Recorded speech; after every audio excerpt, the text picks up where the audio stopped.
Happy Monday. Happy whatever day it is that you're listening to us. Thanks for listening to us. We appreciate you being here, and we have another good episode for you. If you are not, please subscribe to us on YouTube, on iTunes, and if you feel so generous, leave us a 5-star review. Yeah, we do need to read some more reviews, so we'd like to get some so we can read them.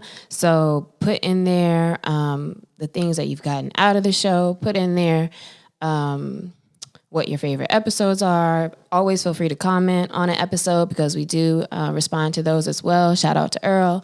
And on YouTube too. Sometimes people leave interesting comments on YouTube, which I appreciate as well. So we appreciate all the love and want you to continue to show it. Yep. And that's actually what our episode is for today. There's always so much going on in the world. Right now, it feels like there's even more and things are starting to bubble over or have been. And so today we're going to talk about mindfulness, but not in the traditional sense of how we usually talk about mindfulness. I feel like mindfulness is something that we address on the podcast often. And we've even practiced before. We almost got taken out whenever a picture behind us fell on us. It's like one of the first few episodes that we did. But I wanted to think about ways that we can create a mindfulness practice in our lives. Recently was just thinking about it, and like I said, mindfulness is something we talk about, but not necessarily how to do it or things to consider whenever you're building a practice. Yeah, so when you think about mindfulness, what are the first things that come to mind for you? If you're like me, my first thought is meditation. And immediately I would think, okay, this is around, when should I meditate, how to meditate, and why. But talking to Carlie about it, really mindfulness practice is just about practicing being present.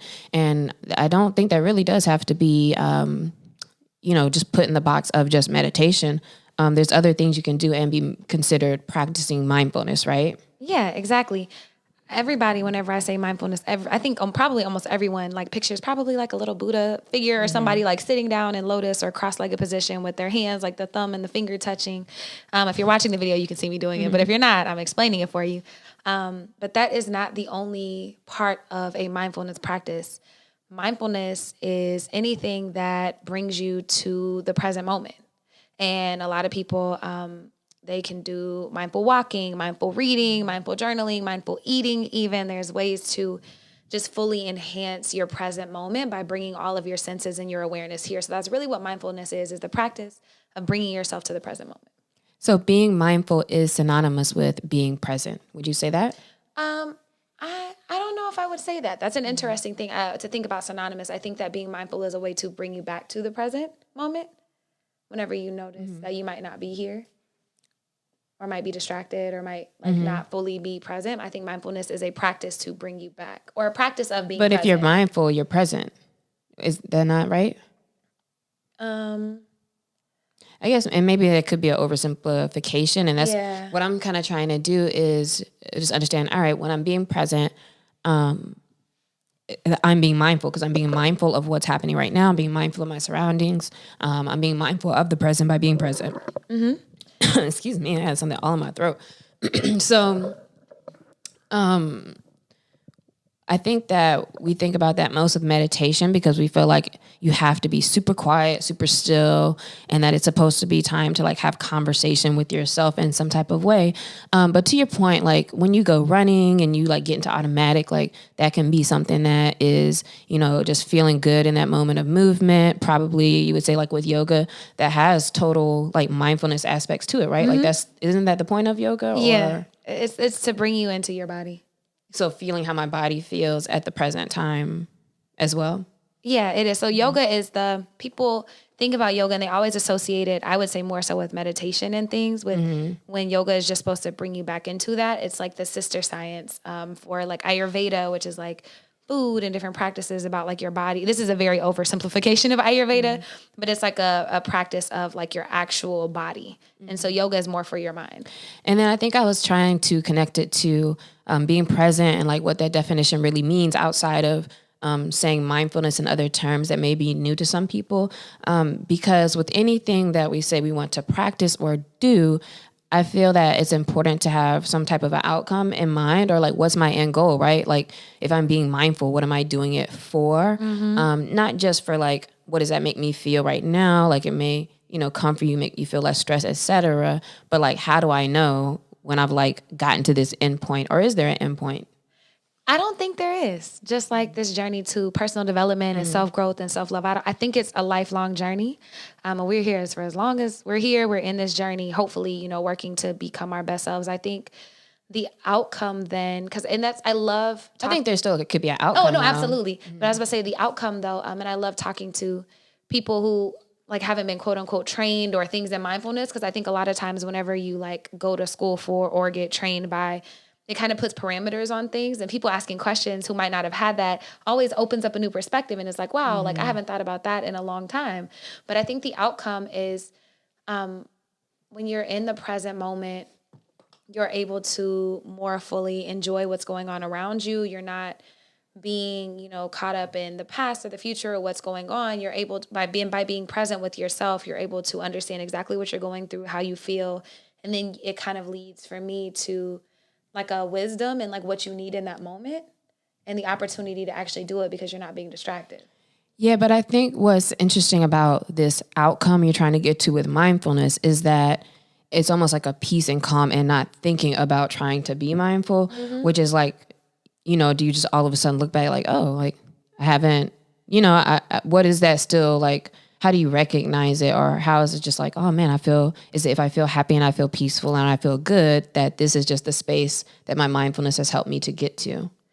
I think it's a mix of both, but I think mindfulness is a tool. And so whenever things happen that inevitably throw you off course, like life is always going to throw waves at you, but the goal of them is to stay centered during all of this. And that's a quote, I want to say Rumi or somebody I just saw that I really loved.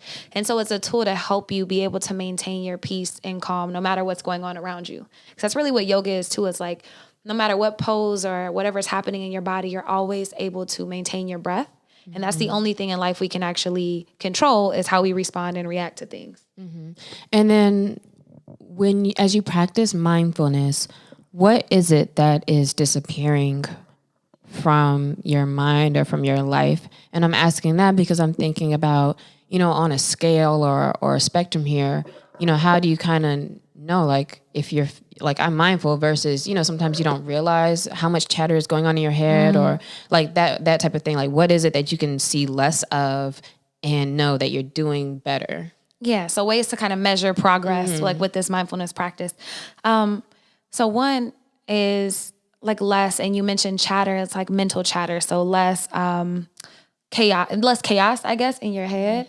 Or things, I would say even like noticing when you're triggered, when things happen, like your anxiety about certain situations or just in general, like a general state, your general state is probably more peaceful, that there's less mental chatter, that you're not feeling quite as anxious.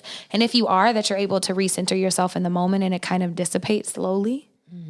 And I wonder what tools there are, saying that because I can't quite think of anything off the top of my head. Maybe there's stuff within like apps and things we've talked about before, but if there's a tool to measure kind of like how mindful you are or where you are right now, in a way where you can kind of know, or like exercises, maybe even to recognize like how much chatter do I have going on in my head? Because again, I feel like a lot of times you don't realize it until maybe for me, like once I start meditating, then you realize like how hard it is to, be still or be, not think about what you want to do next, etc. And so maybe I'm answering my own question in that in the practice of it, you just recognize how easy it is to get distracted maybe, or how easy it is to, lose focus. And maybe your goal is to have longer periods of time. Is that fair? Like while you practice, if you can kind of go longer periods of time before now you're like, oh man, what time is it? Or something like that. Or even you mentioned a story one day when you were like, I don't want to move. Like, I just want to try to be still. And then you notice that like all of a sudden your back itches and your shoulders aching and all these things start happening. It's like I start having a twitch, like a weird twitch. Everything started twitching. And that's like a personal story, but like you answered your own question. I think these mindfulness practices are ways to see how mindful you are. And the goal of mindfulness is not, and a lot of people think it is, to sit and completely clear your head. That's not what it is. Like that's a cool benefit, but that can become escapism. And we've kind of talked about that before, like using these things to run away, but it's just learning to sit with your shit and be okay regardless. Okay. So then, to that then, as we talk about what to consider when you're practicing this, I guess as you start, or if you're not new to this, like thinking back to when you started trying to be mindful, it's kind of what that starting place is. I would say probably like start to jot down, or if this is a new journey for you, maybe having a mindfulness journey or something, but journal, where, you kind of jot down how hard it was, or maybe what those feelings or thoughts were when you tried to practice. And then maybe over time, that's a good way to gauge, how you're feeling or how things have changed. And I think another measure or outcome to mindfulness outside of during the practice is perhaps the fact that out and about when you're not, quote, practicing, like trying to focus on it, right? I think maybe some of those things that come up while you were practicing, you might be more aware of in other circumstances and things. And so it'll be cool when all of a sudden you're like, oh, like, connecting dots to thoughts or things that have come up while you were, in that time of really trying to pay attention. And so maybe it's a way, like if you start to notice like dots just connect a lot more in your, being out and about life. I guess that's mindfulness brought to life in that way, because that's keeping you kind of in the present and also reflecting on those same types of things. Exactly. And mindfulness practice is just that, a practice for life. Like life is the show. Like if you're training for a marathon, like in essence, like life is the actual marathon. So it can be easier to be nice and still and peaceful and thoughtful when you're at home in your nice little Zen room doing whatever. But when you're driving your car and somebody cuts you off, it's a lot harder to do that and to keep that pause. And you've mentioned the pause before. Like if I came at Lex crazy before she like reacted, she has this pause where she is aware of what's going on. She's aware of herself and then able to make a decision on how she wants to respond or react. That's another way to note your progress. So that, and then the last one that just kind of popped up in my head is triggers. For example, if somebody says something that used to send you off into a rage or used to like decimate you or break your heart or really hurt you, and now they say, and it's kind of like, okay, cool. But what does that mean? Or your bounce back time is shorter. For example, what does that mean? It's different in your mind now, or different with you now? Yeah, it means that your practice of learning to sit with things and not letting them overwhelm you is getting better. So stuff that used to feel like a tidal wave, and you're not as effective. You're not as effective. And I think about like, for example, like maybe like with past relationships, like romantic, particularly, like you might be really bothered by stuff with them, or you might be holding on to a lot of hurt, but now it's kind of like, And I think that that's kind of another way to gauge, is looking at triggers and things that sometimes might feel overwhelming, unbearable, and now it's kind of more bearable. You're able to maintain that peace and calm. Okay.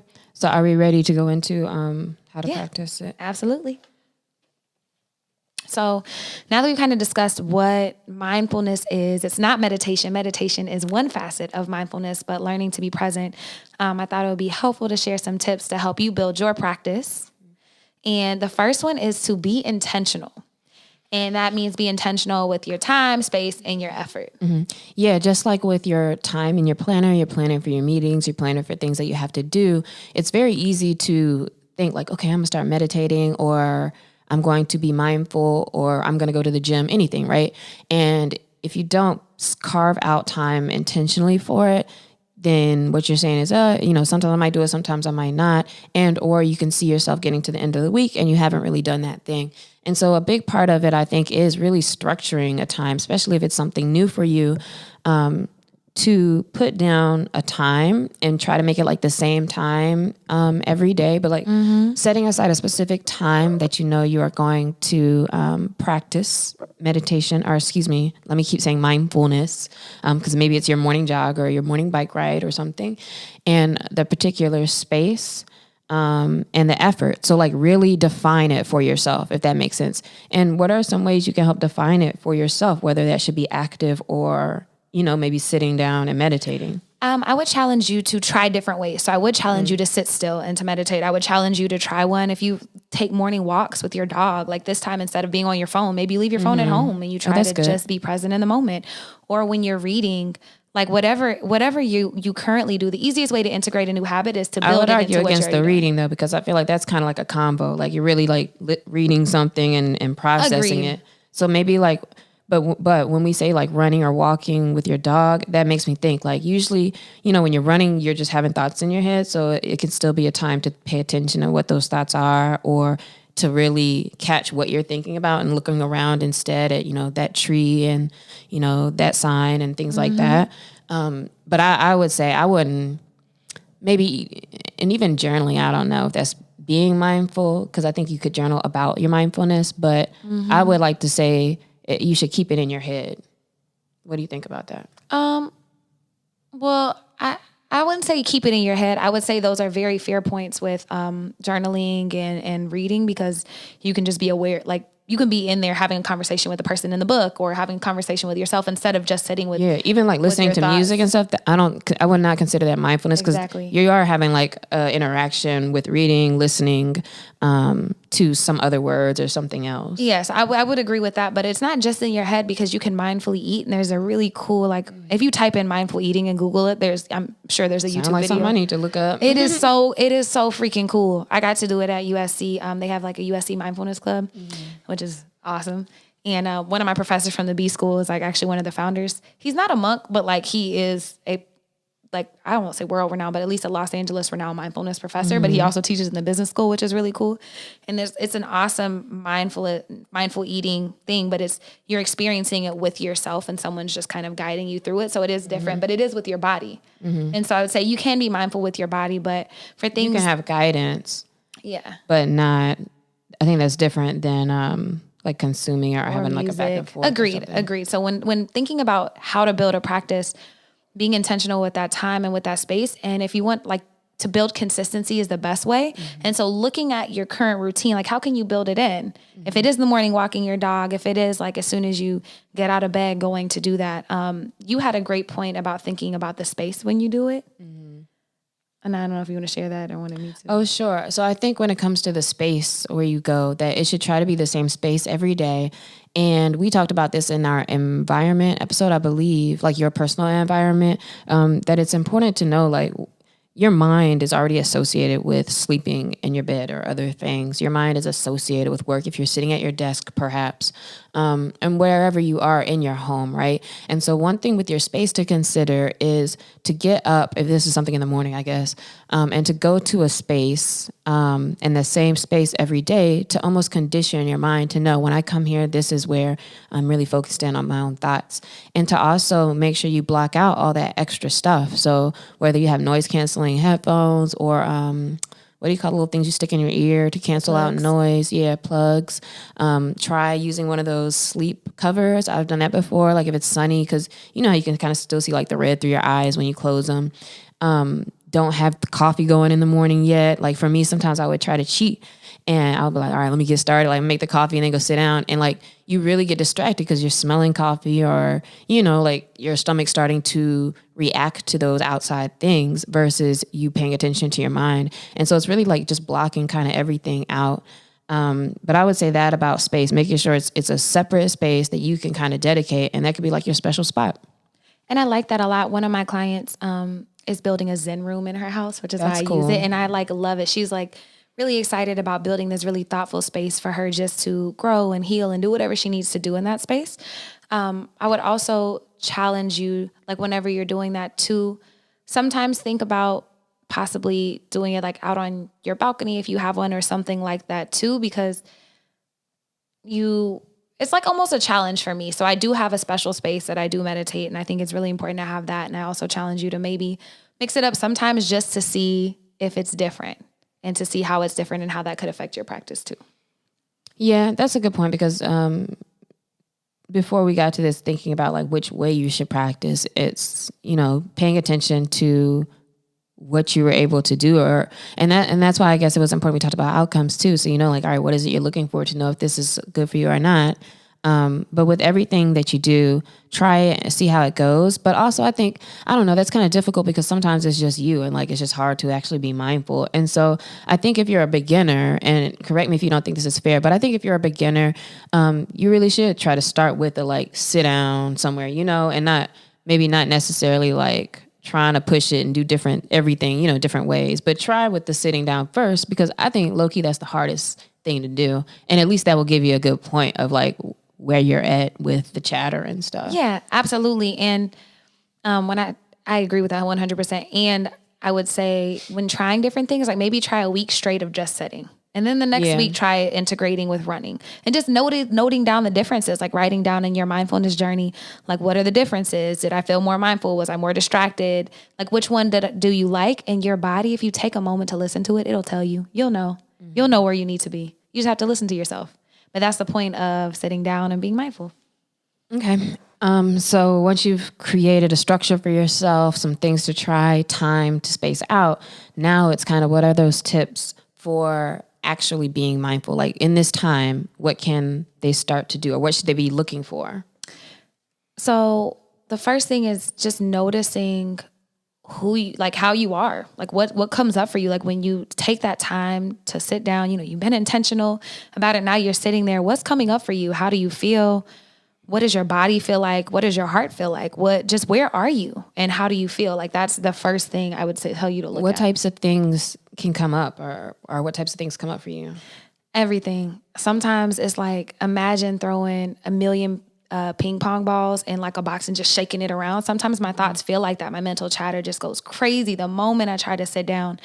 And then I notice I start to judge myself because I'm like, man, I'm over here supposed to be being mindful. And now I'm just mad because I'm thinking about all these million things and I can't stop thinking. And I start getting really frustrated with myself and I start judging myself. And so that's what comes up and that's what can come up. But it's funny, in some guided meditations at the end, they're like, okay, now let your mind begin to wonder. And then my mind is so still and I'm like, you have got to be kidding me. That is what happens every time. Like, when you're so supposed to be focused, they trying to be everywhere. And then they say like, give yourself permission to think about anything. And you're like, well, shit, I'm here now. Crickets. You're like, I'm mindful now. What's up? What's up? I don't even need to do that. That's so funny. It's like our bodies try to be like anti or I don't know. It's like what you're trying not to do. If you're trying not to do something, like you do it. And so it is something to like really learning to lean in. And with the not being judgmental part, it's like even the thoughts that come up, I feel like can be judgmental if you're thinking about yourself or if your thoughts maybe are, oh man, I know I need to do this thing or thinking about projects or other people or work.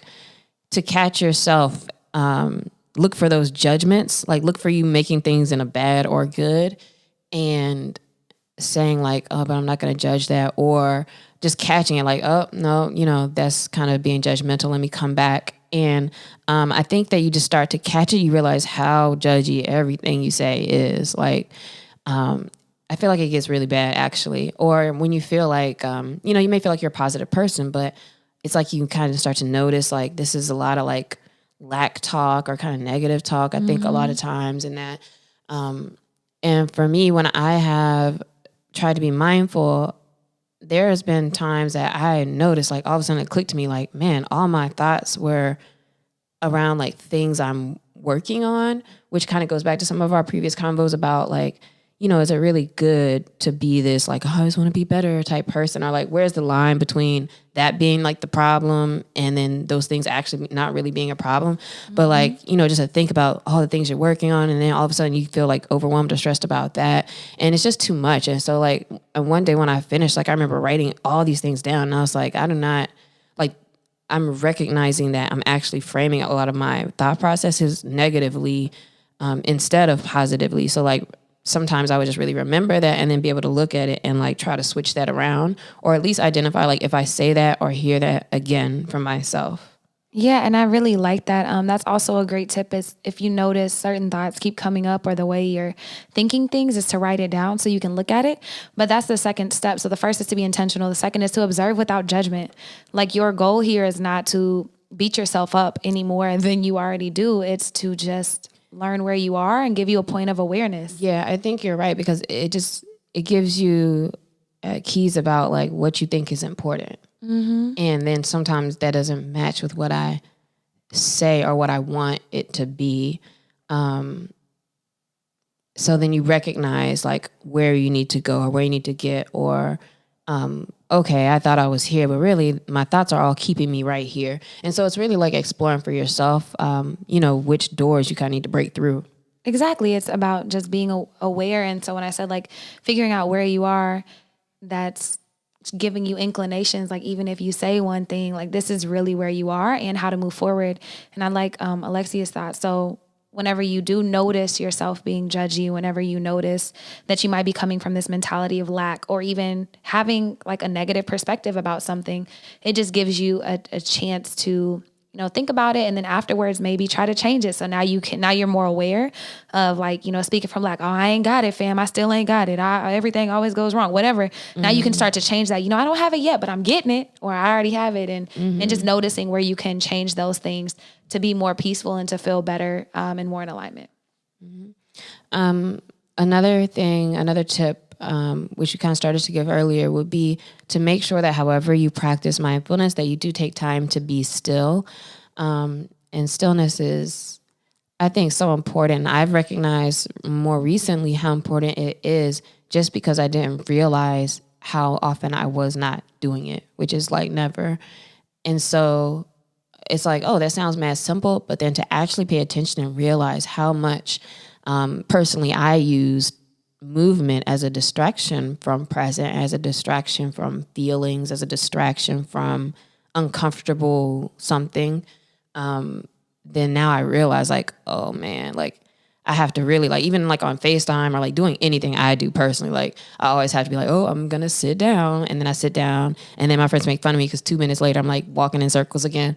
But like, I'm actually, very conscious of it now. And so it's amazing how hard it is to stay still when you're really thinking about trying to stay still. Like I would literally challenge y'all to sit down and like time how long you can stay still, or even try to for like a minute. And it's so hard. Like, I promise. Like Carlie said, everything gonna start itching. I promise. Out of nowhere, it's gonna be like, I didn't even know I had it. Like, what is that? And like, your head's gonna start tingling, and like, might start having a twitch in a muscle. It is wild, but it's so important. And I'm one of those people too. I like to move, and even with my mindfulness, I like to stretch or do it when I'm doing yoga and doing different things. When I first started doing yoga, I thought Shavasana was stupid. And Shavasana is the end of yoga. And if you've never done yoga, you lay there in Shavasana, which is dead man's pose. You're literally laying on your back, your feet fall open and your palms are up and you're just supposed to lay there. And I was like, why am I here? Like, oh my God. And now it's my favorite part of the practice.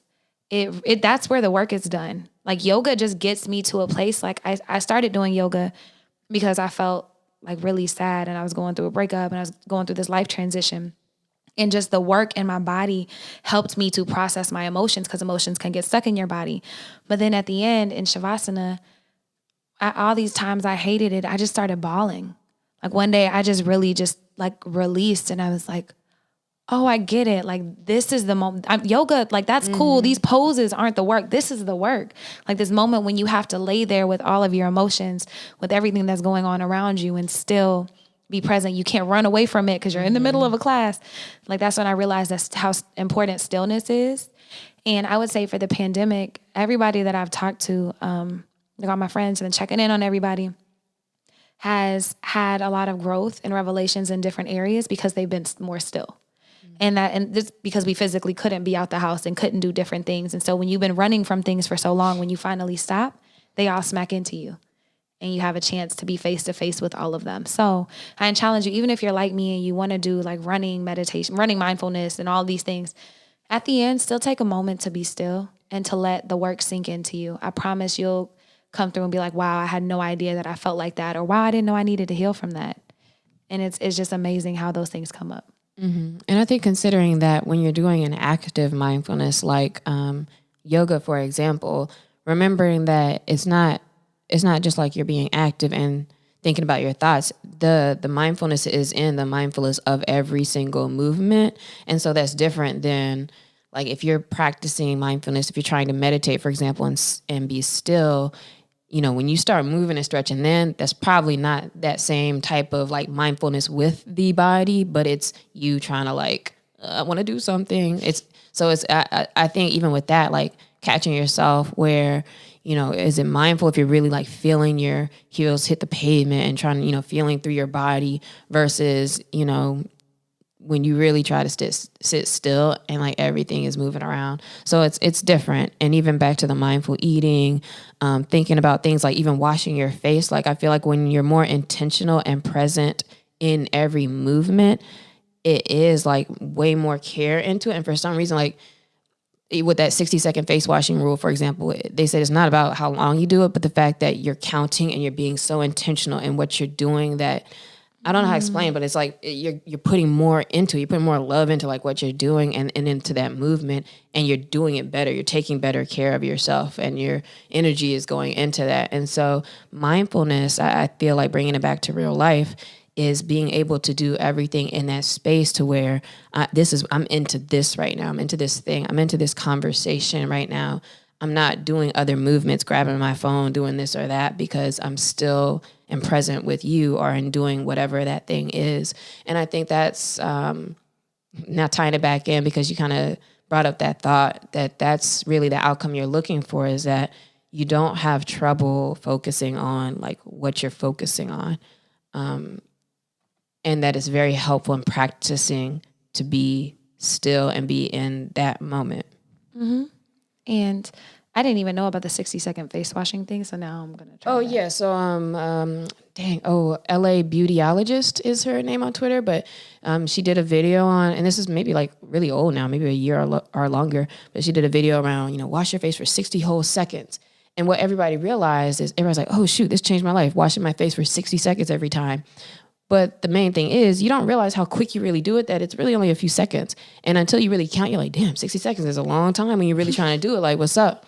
And the same with being still, the same with mindfulness, meditation, all those things is that, you're going into it and you're letting yourself be it and be that thing at that time and enjoy it, and not, not just a quick thing to check off the list, but like to do it for really 60 seconds. It just makes you more mindful of what you're doing. And I think that's really what the key ends up being. Again, not just the actual time. I started doing that with lotion, and oil and stuff after I get out of the shower, because I realized I was like slapping it on and moving around. I was like, what if I took my time and just was here and present with myself? And it feels so much better. Like I feel so, I don't know, it's just more relaxing and peaceful. And that actually brings like up to my last tip when you're building a mindfulness practice. So like, being still, not judging yourself when you're noticing what's coming up, but giving yourself space and grace. And what I mean by that is it's a journey. It's not a one-time thing and now we're done and yay. You just have to allow yourself to show up how you are, as you are in that moment. And that's enough. And that's why I kind of shy away from saying there's an outcome or a goal, because we're such an outcome measured society. Like everything I want to know, like if I'm getting better, is this, what's my grade? Could I do this? Could I do that? But it's really allowing yourself to show up however you are in that moment. And then the outcomes come from you providing yourself this space and this grace. There's no wrong way to be mindful. There's no wrong way to love on yourself and to listen to yourself and to give yourself what you need. And so just giving yourself that same space and grace with your practice. Yeah, that's very important, because you're always going to be getting better, or sometimes it feels like you got it and then you don't and you got it. So it's just a matter of continuing to practice, because every time you recognize something else like out in the world, it's just like, it feels like a victory, just to be aware of things that you haven't been aware of before. So that's how we always grow and just continue to learn more about ourselves and what our purpose is in life, period. Mm-hmm. And yoga continues to humble the F out of me, because some days I can do really amazing poses and my body is just open and there. And then sometimes I can't do basic poses and things hurt and I'm like, what is going on? And so like when people are like, oh, you're really good at yoga, it's like, actually it's not, you can't really be good at yoga. You just kind of show up how you are and let go of your attachment to the outcome and realize like however I am in that moment is exactly how I'm supposed to be. And that's enough. Got it.